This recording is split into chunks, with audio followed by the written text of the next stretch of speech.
صرف ایک منٹ. کیا آپ جانتے ہیں کہ خوش رہنا اور خوشی کے قابل ہونا دو الگ باتیں ہیں؟ ہم اکثر اپنی پوری زندگی صرف ذاتی خوشی کی تلاش میں گزار دیتے ہیں، لیکن سچی اخلاقیات ہمیں یہ نہیں سکھاتی کہ خوش کیسے ہونا ہے، بلکہ وہ ہمیں یہ سکھاتی ہیں کہ ہم خود کو اس خوشی کے لائق بنائیں.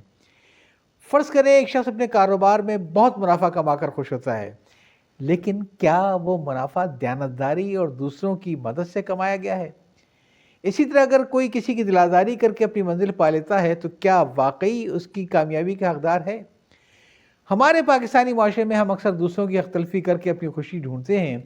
ہمیں سمجھنا ہوگا کہ اخلاق ایک ایسا راستہ ہے جو ہماری روح کو پاکیزہ بناتا ہے. جب آپ سچ بولتے ہیں اور کسی کا سہارا بنتے ہیں تو آپ ایک معیار قائم کرتے ہیں.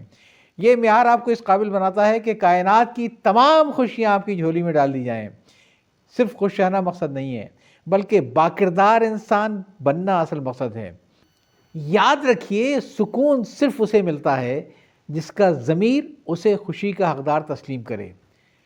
اخلاق وہ خوشبو ہے جو آپ کے جانے کے بعد بھی لوگوں کے دلوں میں باقی رہتی ہے. اپنی خوشی سے پہلے اپنی کردار کی بلندی کا سوچیں، منزل خود آپ کو تلاش کر لے گی. یاد چاہتا ہوں